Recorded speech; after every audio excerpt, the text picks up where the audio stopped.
America, America, make God thy gold refined till all success be nobleness and ever again divine. And you know, when I was in school, we used to sing it something like this. Listen here. Oh, beautiful, far spacious skies. Hello and welcome back to Wayland Weekly Buzz. I'm your host, Ken Isaacson. This week our guest is Aida Jenis, Chair of the Wayland Public Library Board of Trustees. We'll talk about changes over the past year, their plans for the near future, and their vision for the library in the coming years. But first, these town government reports. The Selectmen opened their October 28th meeting with a lengthy working session to discuss and respond to comments made by various town boards and committees regarding the proposed Town Manager Act. Members of the board have been meeting individually with those boards and committees over the past months to hear and collect their comments on the Act. A list of those comments are posted on our website, waycam.tv/buzz. At the beginning of the General Selectmen's meeting, Chair Cherry Carlson began by mentioning the many contributions to Wayland by former town moderator Peter Gossels. He passed away on October 25th at the age of 89. Public comment began with Richard Turner, Chair of the Public Ceremonies Committee, announcing the upcoming Veterans Day ceremonies. Next, resident Carol Plum commented on a list of town-owned land prepared and sent to the Selectmen by the Economic Development Committee, and a topic of discussion later that night. She recommended that the Selectmen create a matrix of potential uses of those town parcels to facilitate evaluation of the list and implementation of action. The EDC list is posted on our website at waycam.tv/buzz. And next, residents Bill Sterling and Mark Warren thanked the Selectmen for their efforts to move forward with a solution to the Council on Aging Community Center project, a committee on which they sit. The first order of business was a discussion of a proposed conflict of interest policy which the town is seeking to implement town-wide. In September, Mike Lowry, longtime member of the Surface Water Quality Committee, resigned his position in response to a feeling he had been unfairly singled out as an example of a potential violation of conflict of interest. This was related to his committee work for the town on Dudley Pond, on which Lowry lives. At this Selectmen's meeting, Town Council provided a brief educational presentation about Chapter 268 of the Mass General Laws, which imposes certain rules on all public employees. This also includes town volunteers. She expounded on the topic and advised of complimentary training opportunities available to the town through the town's law firm. Later, members of the Economic Development Committee discussed their report regarding town parcels of land around town where they feel actions could be taken to utilize the parcels. We have more on that later in this news report. At the Finance Committee's October 21st meeting, Town Administrator Louise Miller presented her recommendation for a 5-year resource-based capital plan. That's a capital plan which spans 5 years and which takes into consideration not only available funds, but also available manpower when projects are proposed.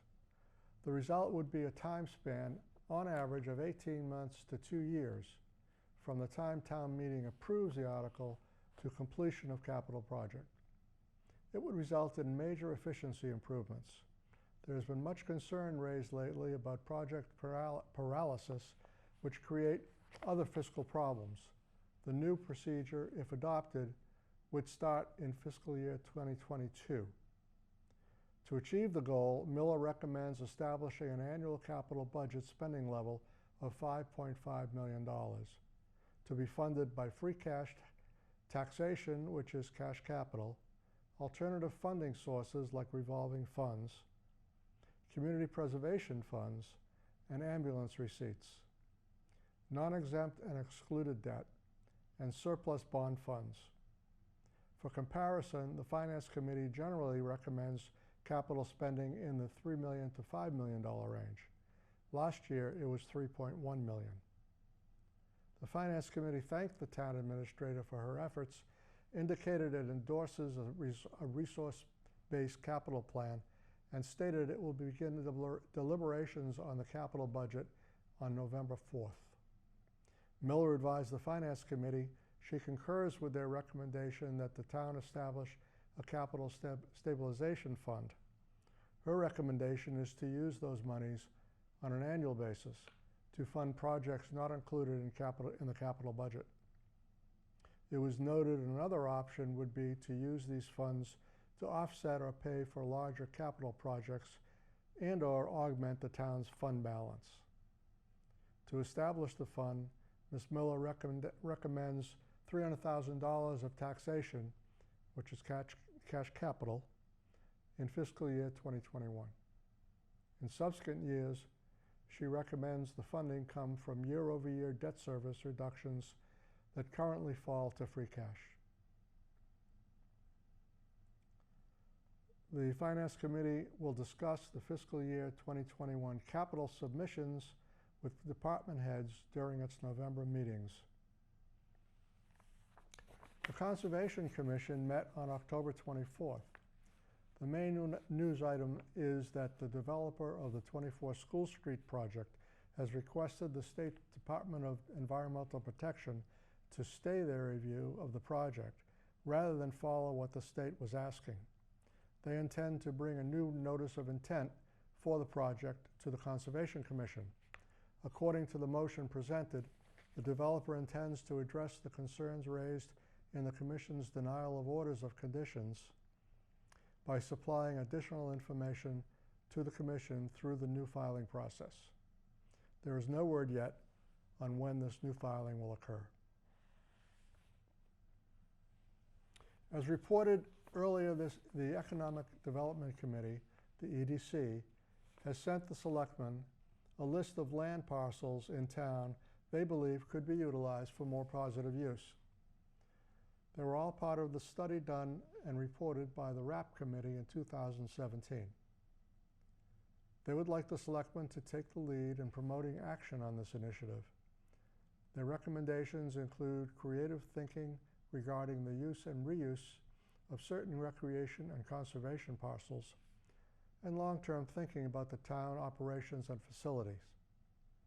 They suggest that there are many potential creative solutions that could help address Wayland's capital needs and generate improvements to make the most of our town's amenities, if addressed by a collaborative effort by town boards and committees. A copy of that memorandum is on our website, wacom.tv/buzz. Veterans Day, Monday, November 11th. The Wayland Veterans Day program will begin at 10 a.m. at Trinitarian Church at 53 Cochituate Road. This is a one-hour event sponsored by the Wayland Public Ceremonies Committee to pay tribute to the American veterans of the Metro West area. All are welcome to attend this public event. The program will feature the Native Soldiers Systems Center Color Guard and patriotic music. Lieutenant Joseph Carroll, U.S. Navy, will speak on what it means to be a veteran. Lieutenant Carroll is a 2005 graduate of Wayland High School and holds a political science degree from Boston University. After graduation, Carroll was commissioned as a naval officer and selected for aviation. His current assignment is aboard the USS George H.W. Bush aircraft carrier. After the program, light refreshments will be served. And at noon, the Veterans Day program concludes with a brief service at the Wayland Veterans Memorial at the town building. the individuals whose names appear on the memorial who paid the ultimate price for sacrifice for the town of Wayland and for their country will be recognized. And finally this, on October 25th, Peter Gossels, Wayland Town Moderator for 29 years, former town council, U.S. Army veteran, and Holocaust survivor, passed away at the age of 89. Born in Berlin in 1930, Gossels was only 8 years old when his mother put him and his younger brother Werner on a transport bound for France and ultimately safety. It would be the last time he would see his mother, who along with most of his family was murdered by the Nazis in the Holocaust. Peter's childhood ended when he got on that train, Werner recently said. Gossels went on to graduate from Harvard College and Harvard Law School. His service to the town of Wayland is legendary. Peter is survived by his wife Nancy, his 3 children, Daniel, Amy, and Lisa, and Werner and his family. At his funeral this week, friends, relatives, and admirers filled the sanctuary at Wayland's Sher Tikva synagogue to overflowing. He will be missed. And those are our reports for this week. Now here's our interview. This week, our guest is Aida Jenis, Chair of the Wayland Public Library Board of Trustees. We'll talk about changes over the past year, their plans for the near future, and their vision for the library in the coming years, too. So to begin with, welcome back. Thank you, Ken. Thanks for being here again. I understand you were a little under the weather last week, and we had to kind of juggle things around and make it work. Right, thank you for accommodating that. Oh, so here you are this week. Okay, so to begin with, would you describe the range of services and resources visitors are coming to the library for these days? Right. So people come to the library generally for 3 larger reasons. People come for doing something individually. They come to do research, check out books, get assistance from a librarian, use our computers, use the internet, or just personal enjoyment. People also come to do something in a larger context that's a bit passive still, being part of an audience, going to a program or a presentation. And then people also come for more interactive engagement. So they're coming to actually engage in a book group or a discussion, sometimes a series of events that build upon each other. And those are things that happen at each age group. So we have different ages coming to the library, obviously. We have adults, children, and youth. And for adults, people are coming for, again, books and materials, come for our museum passes. We have 30. The Friends are wonderful, and they provide those museum passes for us. The Friends of the Library? The Friends of the Library. So tell us about that a little bit. The museum passes or the Friends themselves? The Friends. The Friends are a wonderful and the museum passes. The Friends People may not know about that. They're a wonderful nonprofit group. Almost every library in the state has a Friends organization. They run fundraisers to assist the library, to supplement the budget of the library for things that the town does not fund. And so they really provide a lot of extra enrichment for us. They fund the museum passes. There are passes to 30 museums, and those are listed on our website, but they run the gamut from the Children's Museum to the different, here we go, as I flip, the Children's Museum, Boston Harbor Islands, the Franklin Park Stone Zoo, Institute of Contemporary Art, the Gardner, the MFA, the Museum of Science, the Aquarium, going on, Tower Hill Botanic Gardens, Harvard Art Museums, Garden in the Woods, Fruitland Museums, and more. So they provide these for visitors to borrow on their library card. And most provide a discounted rate for entry to these locations. So the passes are all provided by the Friends, and then they also provide all the funding for our programs. We do not have a program budget, program line item in our budget. Other libraries do, but not ours. So when we have speakers or we have events come in and there is a reason to be paying somebody for their services for these, the Friends provide that. And the Friends also provide a little bit of supplementary funding for the director, a discretionary amount. They supplement the summer reading program, they provide a lot of extras for the library throughout its operations. Okay, it's good to know about that. It's fabulous. So you started to talk about the different usages that people come to the library for. Actually, you said, told us about a number of them. Right. Have you seen shifts in the way the people are using the library over the last several years or the last decade? I have not looked at it in terms of the last decade. I was thinking about the last few years when we were talking earlier before the program. And people are coming quite a bit to the library for events and programs.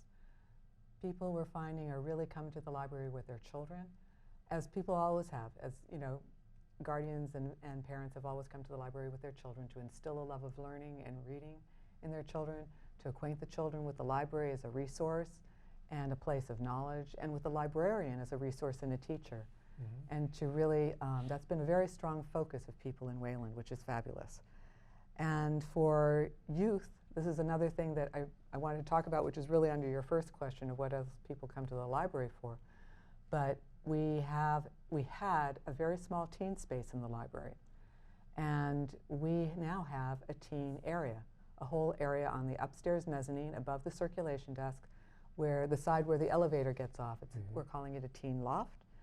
And this is a space for tweens and teens, kids who have outgrown the children's room, and they now have a place to go.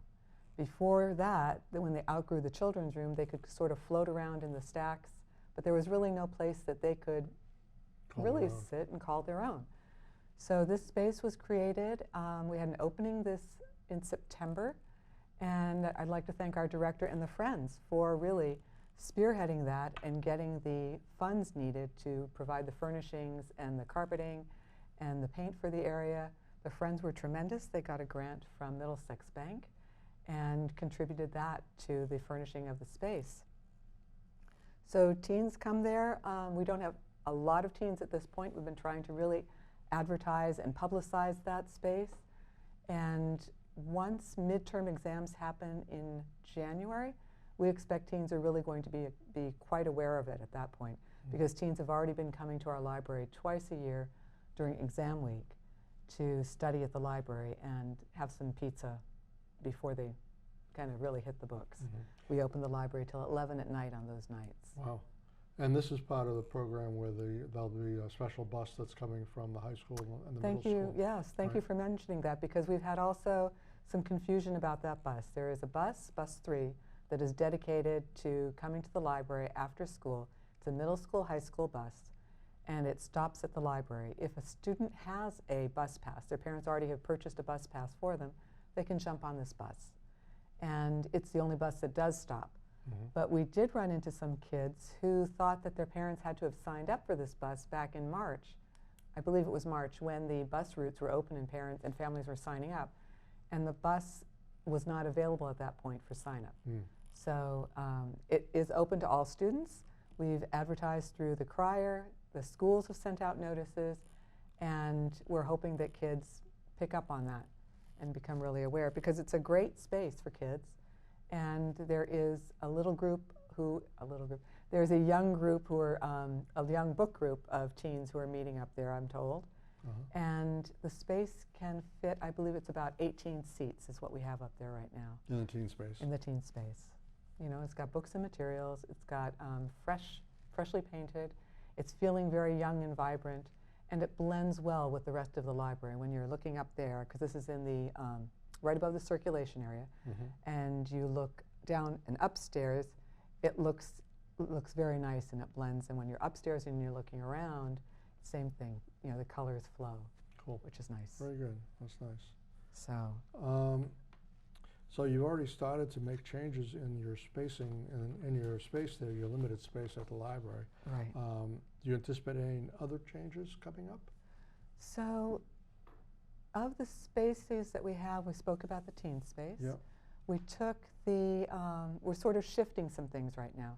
The teen area that was downstairs on the first floor, it was a cafe booth, and it had a high top table that was there with a couple of seats. That space is now open to anybody. It's now just a general study space. There had been 2 oak tables up on the mezzanine where the teen loft is now. Those have been moved downstairs to that same area where the cafe booth is, and that's open for people to study. You've probably already noticed the carrels, the study carrels that are in between the stacks on the north wing. So those have been there, and that has lent that whole area now to be a quieter space than it had been before. Before we'd had 5 tables down there, and when you have tables, people, you can have more than one person at a table. We often did not. People would kind of sit themselves at a table and spread out. But you could also have much more conversation going on with tables. When you have study carrels, people tend to be more in their space and doing their work there. So it's become a quieter space.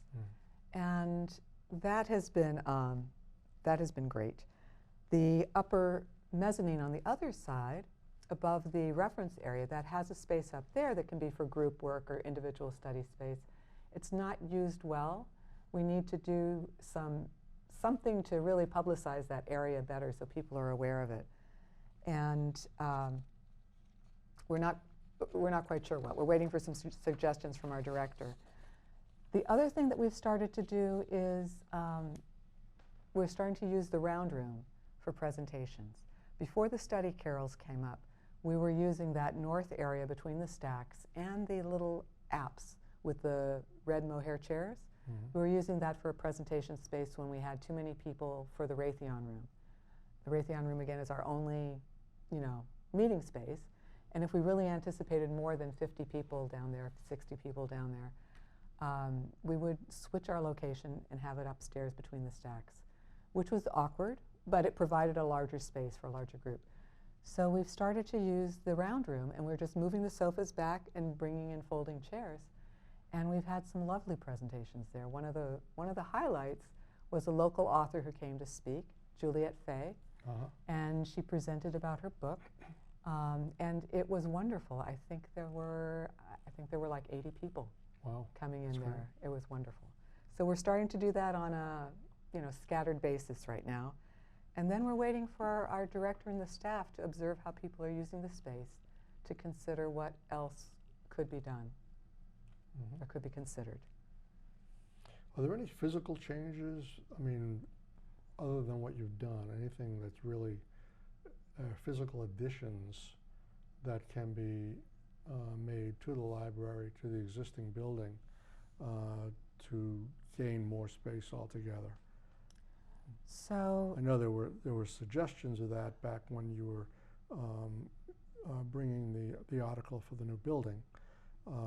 That there are ways of expanding the footprint or going up, or are there any thoughts along those lines? I think that's too premature at this point. We need to see how people are going to be using the space, because doing something like that would be a major financial investment. So right now we would like to see how, So right now we just have a new strategic plan, which we'll talk about in a bit.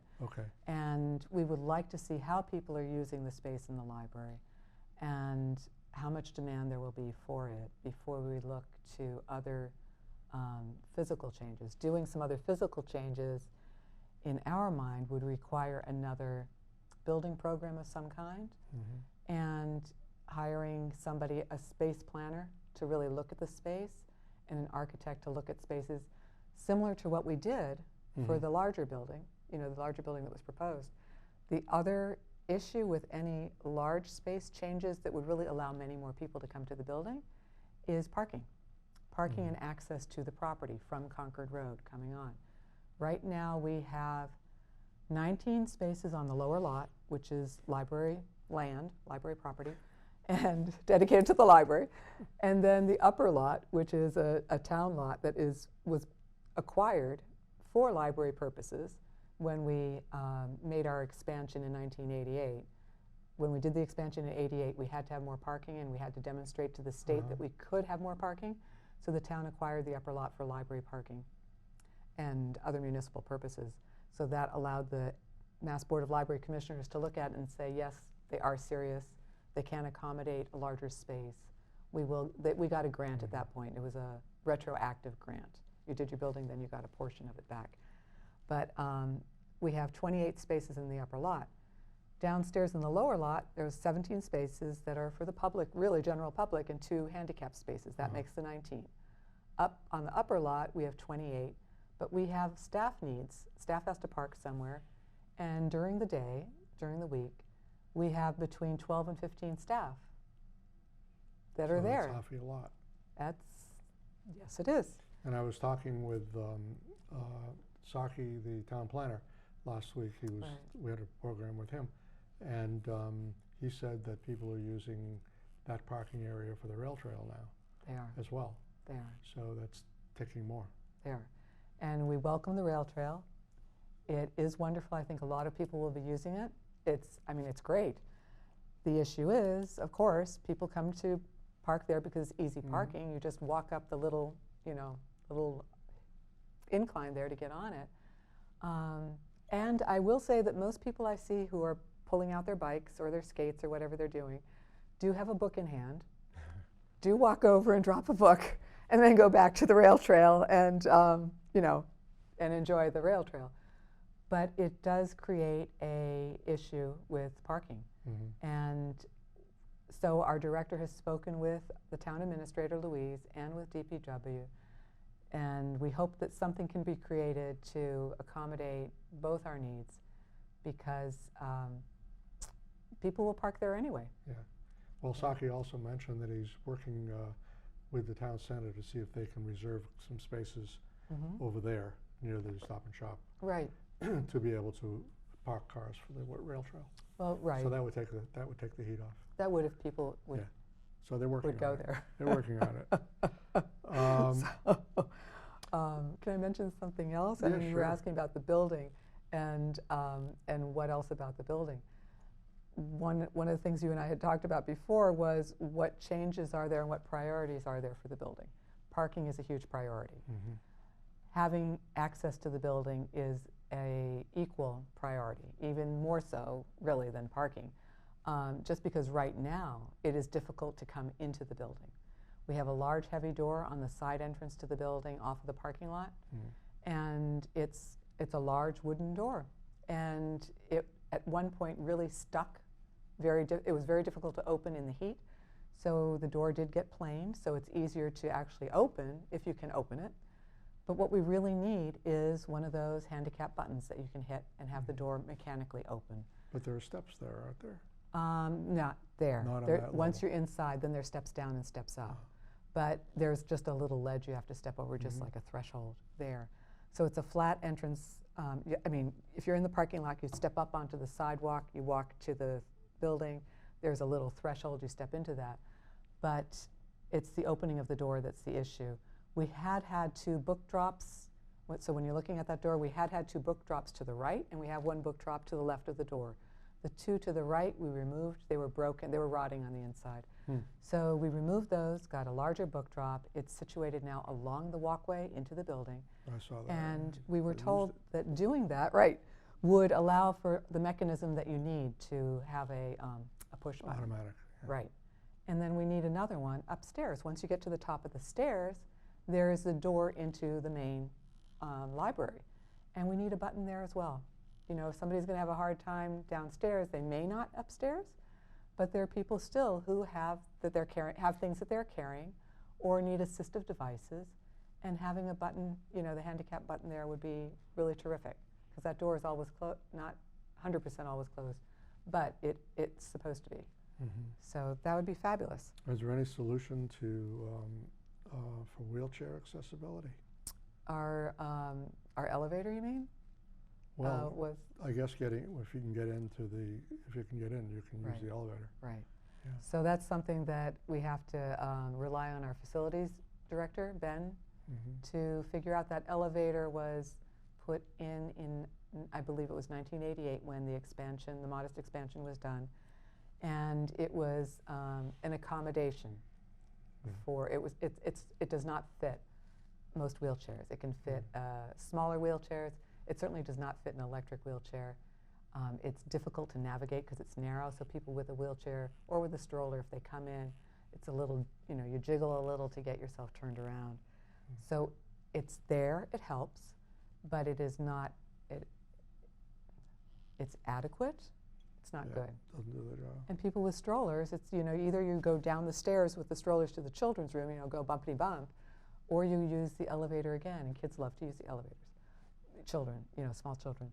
But it's still another, having a larger elevator would be great. Make a big difference.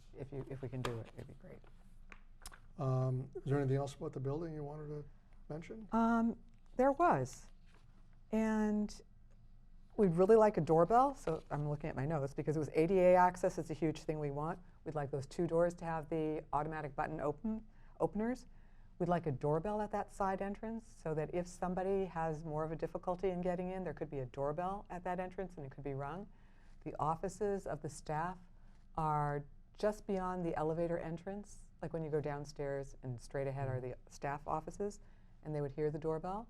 So that would be fabulous. We have an emergency exit out of the stacks. I don't know if most people are probably not aware of it, but if you're in the library, you go through the stacks to the end where the red mohair chairs are. To the right, in the corner, is an emergency exit.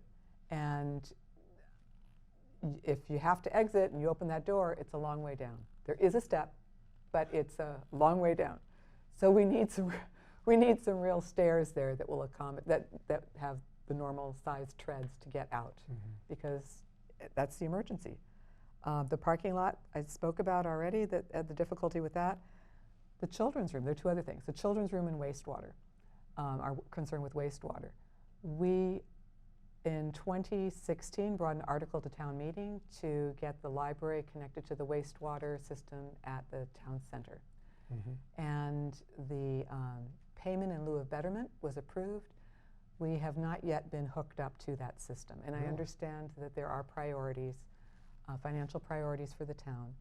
But hooking us up to that system will ensure that the building has flow and will always continue and be operational. And it's important.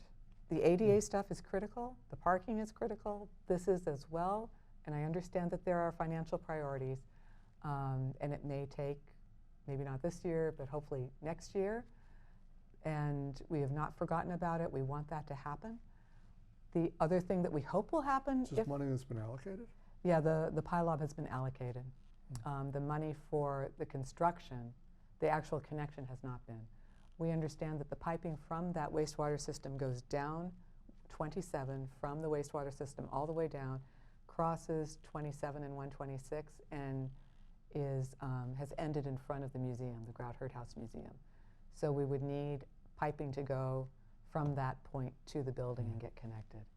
But we also have a pump in the basement level, located in the staff room behind a little door, that pumps all the refuse from the bathrooms up and out. And much of the time, that door keeps everything contained, the smells contained. But we're hoping that there could be some plumbing solution to also fix that, because this is located Sounds like in this. you need a little demonstration around town with all the library users to make some noise about what the library needs and to get up to par. Remember those tours that we tried to have? Yeah. We had very few people coming to be takers for those tours. And when we had the tours, we would go through the staff areas and people could notice things very clearly. But I do want to mention the children's room too. We have a teen space now. We have a children's room that exists, and it's something that really needs upgrades. The carpeting in there was replaced in 2010 when we had our flood, but because it's a children's room and because there are infants, toddlers, and young children there, it needs to be cleaned frequently. And then there are areas which, because it's a lower level space, you don't quite get rid of the smells. And when it gets damp, and particularly damp, and the earth gets damp outside, you do smell more. You can tell that babies have been around. How's that? So we'd really like to refresh the space. Parents, after town meeting in 2018, when we had our article presented there, more young people were coming to the library with their children and noticing again that there was a reason that they were not using the children's room as much as they wanted, or as much as they prefer. So we'd really like to get that done. We have put that into the 5-year CIP for the library. So we want actually to have a redesign of the whole lower space, the staff areas and the children's area, and the Raytheon room, and that we inserted into the 5-year CIP for the library facility. There was an article in the Boston Globe this week, and I know you saw it, and it talked about creative ways, and I'm not disparaging any of the work that you're doing in terms of trying to be creative, for sure, but because I know you are. But creative ways in which libraries are reaching out to the community and trying to involve the community. Have you talked about any of that in terms of locations outside the library where you could do library programs in town, maybe the schools, things like that? So I'm going to say yes, and it's that's sort of a lead into our talking about our strategic plan. Right now, the staff will tell you that we are doing things outside of the building, and we're doing some. We can do. I hope that we can do more. Issues are staffing and cost. Right now, we have staff that will volunteer their time to go out off-site to do activities at other locations. And we have limited staff, and so they are taking time off of their job in the building to go off and do something else, which means that they still have to come back and do their jobs in the building. But we have been doing, and it's limited what we are doing right now, but we have been doing story time at the farmers markets, you know, the summer and the winter one. And it was so successful that, and I'm smiling while I'm saying this, the Sudbury Library wanted a piece of that as well. So we used to be there every weekend on the farmers, or every week for the farmers market, and now we're sharing that time with Sudbury, the Sudbury Library, Goodnow Library, which is wonderful. We have had collaborations with the COA where we've had staff members go over there to do genealogy programs and other things.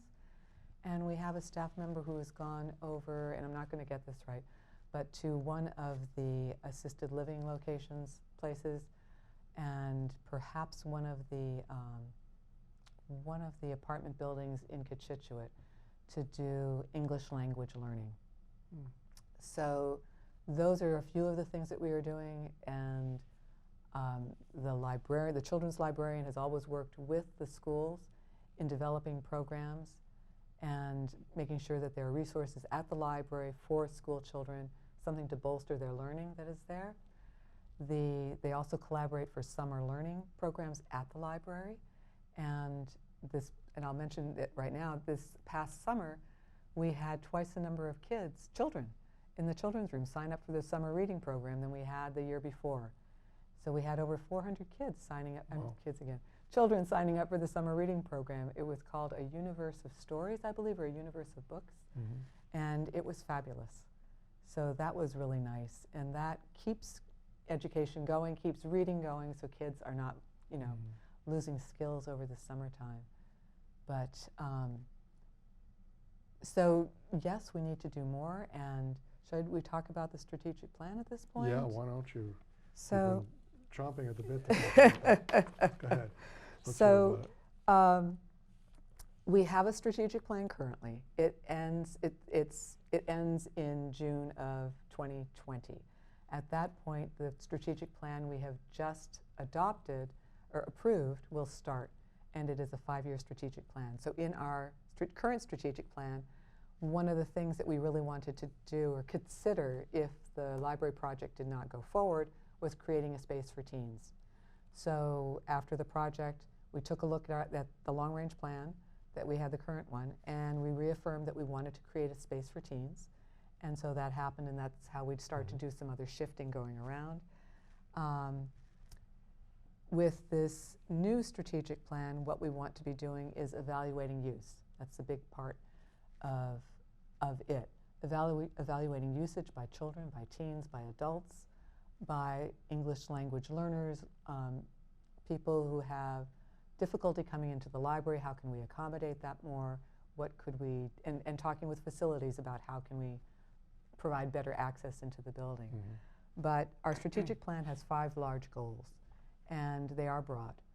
And the first is that we are an essential resource and information center. We are, and we want to improve upon that, which means improving upon our materials, our books, and our resources. And to do that, we have to, again, evaluate what people are using, see what is available outside of our walls, see what we can use through the Minuteman Library Network or other resources. We want to do improvements to the building, and that is a very large concern again. Piece of it, yeah. Yep, and we just spoke about that. But also there is a building audit that was done in 2013. I don't know if you remember the DRA audit, the Dromey Roseanne Anderson audit. It took a look, I believe, at 5 public buildings or five public buildings in town. One of them was actually not acquired by the town yet. It's that daycare building that's on the former Raytheon property. Yep. But it looked at the town building, it looked at us, it looked at Fire Station 2, it looked at, I believe, 2 other spaces. And it gave suggestions for repairs to the buildings. Mm-hmm. So there are quite a few things in there that should get addressed, common sense things that should get addressed. We are a center for lifelong learning. That means our programming, that means extending our outreach, that means bringing in more and extending ourselves out more and figuring out how to do that. And improving communications, as I mentioned with the teen space, it's been much more of a challenge than we anticipated to get people to be aware of the teen loft and that it is a resource.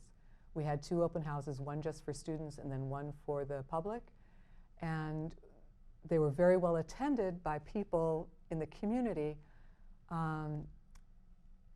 but we also did not get, I felt, enough people in there who could really bring the message forth.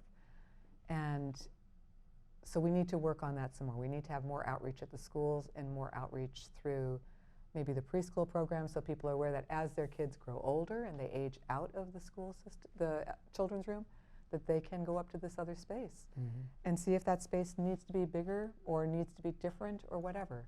We need to really work on that.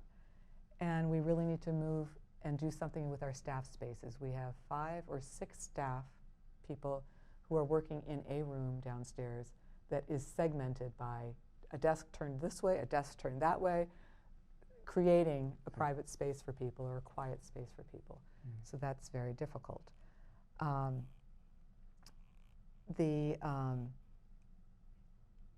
One way that we hope to address, or one way we hope to address some of these changes is also looking at grants through the Mass Board of Library Commissioners.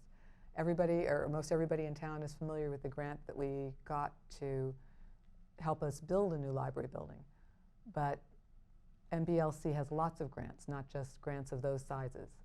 And what we're really hoping is that we could take advantage of smaller grants. There are grants for programs, there's grants for outreach, there's grants for bookmobiles, there's grants for furnishings, there's grants for technology, there's grants for lots of different things. And right before I came here, I took a quick look at email, and the MBLC just made an announcement that they have a new program for direct grants that will be starting up in 2020. And to participate in that, you need to have filed an action plan. So to be able to take advantage of any grants through the state, through the MBLC, you have to have a current strategic plan, which we have. You have to break that down into however many years your strategic plan is valid for. Ours is valid for 5 years. You need to develop a plan for your first year. You present it to your board, to the trustees, and then you present it to the state, to the MBLC. When that is on file, they take a look at it, you can apply for grants, and they can see that it's related to your action plan, and that's part of the background that they need to consider you. So I wasn't able to take a look through it and see what grants there were, but I saw a lot of grants. To me, it seemed like a lot of grants available for play spaces. And one of the things we're looking at is our children's room. And our play space is that what was once a storytime area, that round little area that's in the back. When I moved to town in '92, there was actually a curtain, an accordion curtain, that would close that space off. There's no windows in there. And the librarian would be in there reading to the kids, and other kids could be outside. Children, keep saying, would be outside, and our parents could be outside, but it was really just for children on the inside. And I've been in some other libraries where they've got some really great creative furnishings that would be really nice for us to have if we can. And some things that can actually be just kind of put together, put into a corner when you don't need them and pulled out when you want them. So we've told our librarian, children's librarian, that the Raytheon room is hers whenever she needs it during the day. Just book it so that we know, and then other programs can run on the off times. So if we could have some more playthings in there, for example, so that kids can do some more large motor things on rainy days, snowy days, that would be fabulous. Because we have limited space and we need to kind of accommodate ourselves. So. Well, you're certainly working hard. Well, that's obvious. Thank you. If you just had the space, you could do so much more. Thank you. And it sounds like there's an appetite for what you're doing too. Well, I hope so. It's growing. Yeah, yes, I hope so. I mean, this is a library that's for the whole community. I know that we have the Minuteman system, and people would like us to take more advantage of the Minuteman system and do less at our library. But our library is part of that system. There's 41 towns that are in it, and the system is as strong as each individual library. We're all pieces that contribute to that. So you don't want to weaken one and, you know, others start to feel that there's a little push and shove here. But our library is a center for our community in terms of knowledge and gathering and education, and this is a place for people, especially people who are new to town with children, to come and get acquainted, or people who are new to town without children to come and take advantage of the programming that we have and to take classes and get acquainted with others. It's a place for people to come and meet. And so I grew up in libraries, so I'm not sure how many people have, but it seems very natural and normal for me to expect that everybody would want this. And I hope that people do. Well, I hope that people do too, and continue to, and more. Well, you certainly have given us a good picture of where things stand and where you're headed. And I appreciate that, and I think that others will too, and be glad to know what you're working at, because often you're working at things and people don't, most people don't know, right. Especially if they're not library users, but they're residents, and they need to know what's going on. Right. So thank you very much for the work you've done to get us here and for being here today to share that information.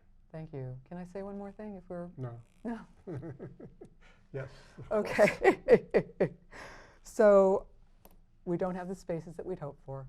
We do intend to do more to reach out to the community, bring people to the library, and develop some other spaces outside and extend our outreach to others.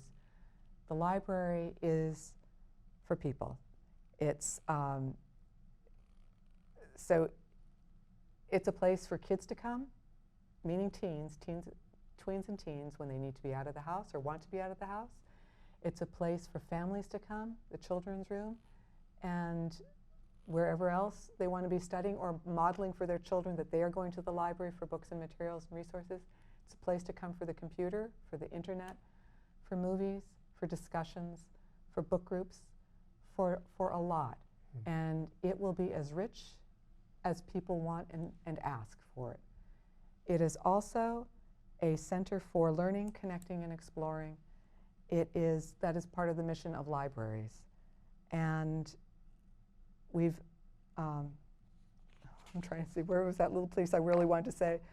Your library provides all of this, not just for personal growth and work and enjoyment, but for everyone. What really comes to the heart of the library, it's providing resources for everyone. It is a free public library. We want people to be informed citizens. We want our children to grow up to be informed citizens.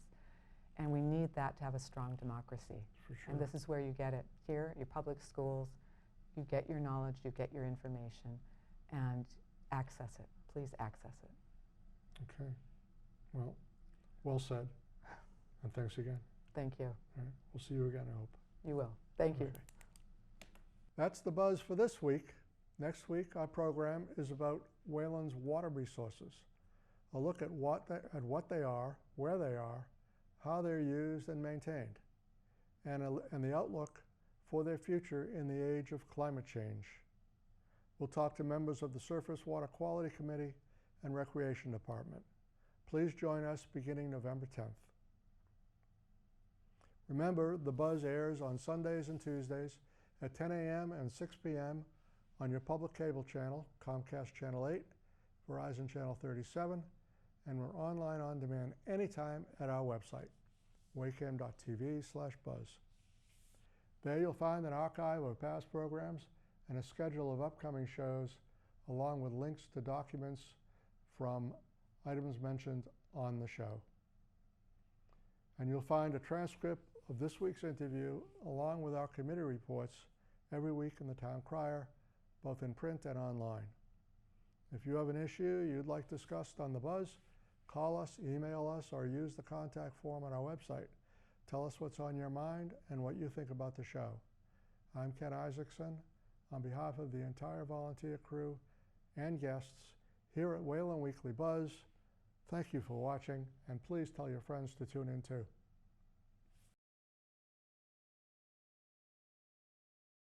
What's the buzz? Tell me what's happening. What's the buzz? Tell me what's happening. What's the buzz? Tell me what's happening. What's the buzz? Tell me what's happening. What's the buzz? Tell me what's happening. What's the buzz? Tell me what's happening. What's the buzz? Tell me what's happening. What's the buzz? Tell me what's happening. What should you want to know?